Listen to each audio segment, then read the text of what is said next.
I'm arguing against the equipment used in natural horsemanship, specifically the round pen and jewellery halter. So the round pen may not be the best working environment or may not be safe for all horses that you see. A frightened or tense horse shouldn't be worked loose, as it challenges their ethology because their natural flight response tells them to run away. This is dangerous because they can run blindly at the person in the ring and can cause serious injury, or they may injure themselves in the process. An article written in 2012 stated that the effect the round pen will have on your horse and your relationship with him is determined by your ability to read and apply body language. This suggests that a round pen may prove ineffective if the individual using it has little or no experience reading horse body language and reacting appropriately to this. Leading on from this, another study carried out in 2017 discovered that horses handled by professionals when worked in a round pen showed fewer conflict behaviours, such as kicking, biting, stomping, head tossing, bucking and attempting to escape, than those handled in the same situation by amateurs. Overall, the findings highlighted the need for selectivity when using the internet as an educational source, and the importance of trainer skill and excellent timing when using negative reinforcement in horse training. This evidence could suggest that we need to consider and address the problems of individuals with little or no experience deciding to train with a method such as join up because they watched a video of it online and thought it looked easy, and that they just give it a go, which may cause unnecessary stress to a horse because the individual cannot correctly assess the horse's body language and respond appropriately, which could confuse the horse.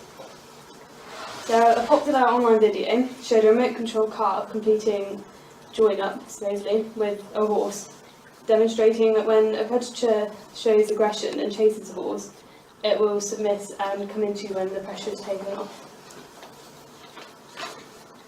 So another piece of equipment that we talked about is the jewellery head collar, which is a popular piece of equipment designed by Monty Roberts used in natural horsemanship training.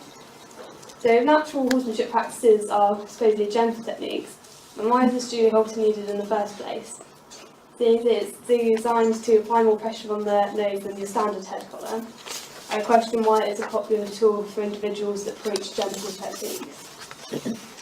So is it actually useful, or are people blinded by all the hype and marketing revolving around the piece of equipment? There is no research done to prove that it actually has a positive effect on the horse, and everyone's just placing their trust in what this one man has said. So a few of the problems encountered are things such as the jewellery halter being fitted in correctly. So when pressure is applied, particularly from either the left or the right side, the opposite side of the halter pulled may move into the horse's eye, which is uncomfortable for the horse and could cause injury. Furthermore, used incorrectly, it may cause stress and potentially injure the horse. So overuse of negative reinforcement to increase the desired behaviour can produce stress and anxiety, which compromises the welfare of the horse. So to conclude, and this is a quote that was found from Monty Roberts himself, said that catching and training a horse isn't actually natural. So I'm not sure how it's actually developed the name natural horsemanship, because nothing you do is natural.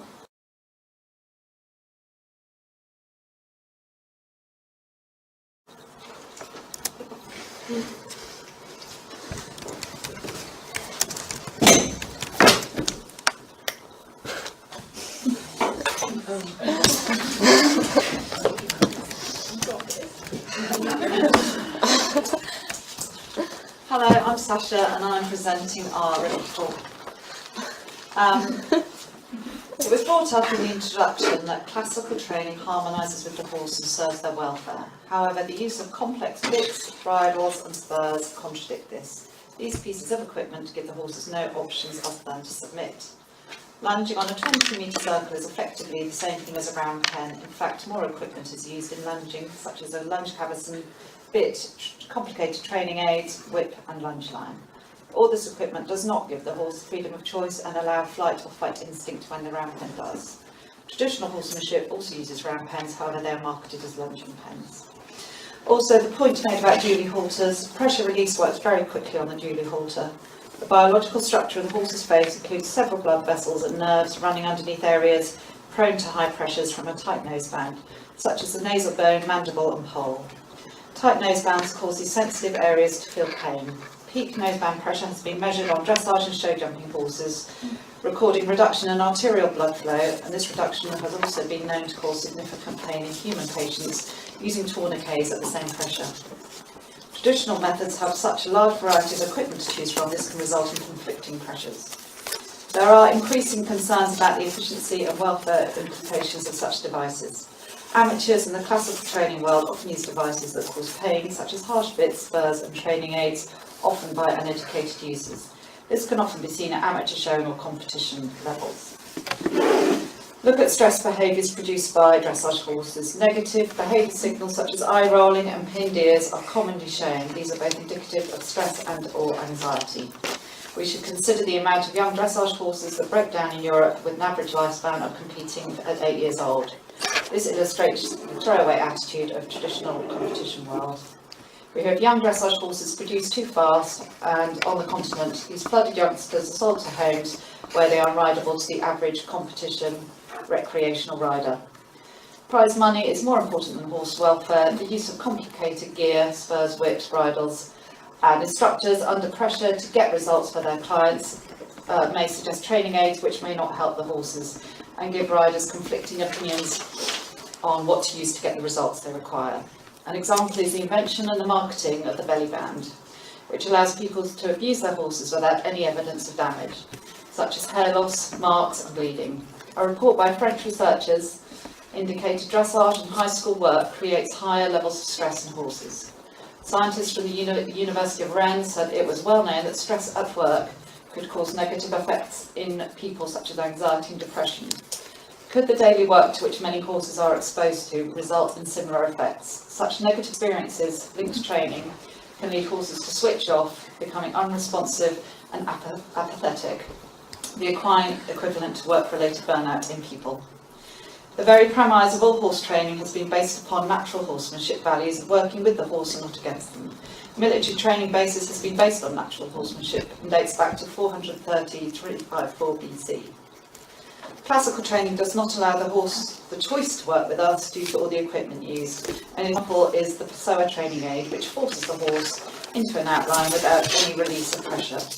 This goes against equine learning theory of pressure and release.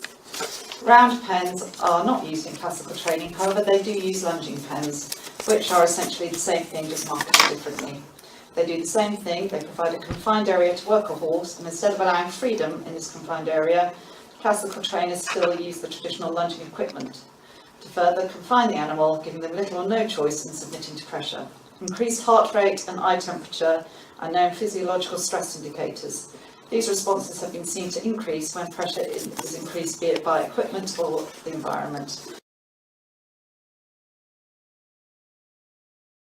Therefore, to conclude, we believe natural horsemanship is the only way to train a horse humanely. Thank you.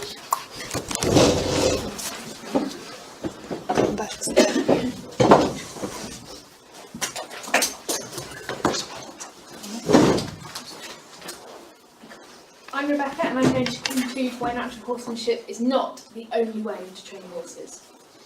So classical training has been used for centuries before natural horsemanship and was used to train cavalry and is still used today. Regarding equine learning, natural horsemanship floods the horse, whereas classical training gives one signal to elicit one response. Classical training also doesn't push for results if the horse is not physically or mentally able to learn. This might take more time, but it ensures horses learn free from fear and stress. Regarding techniques and equipment, the equipment and techniques used in natural horsemanship, such as join-up and the round pen, cause unnecessary stress if carried out by an inexperienced person. Round pen challenges the horse's histology as it can't run away because the round pen is still a confined space. There is also no scientific research to suggest that the Julie halter actually works as advertised. Round pens and Julie halters can be ineffective if used by an inexperienced person, which means it's a higher risk of danger and injury to both the horse and handler, as the horse is more stressed and can panic and will just run blind. Even practitioners of natural horsemanship themselves have said that catching and training a horse is not natural, so how can it be natural horsemanship? Classical training is not all about harsh bits. It's been used for years and is still used today to train for Olympic competition level, whereas natural horsemanship is commonly used for recreation training. Classical training is about harmony, which is why natural horsemanship is not the only way to train horses.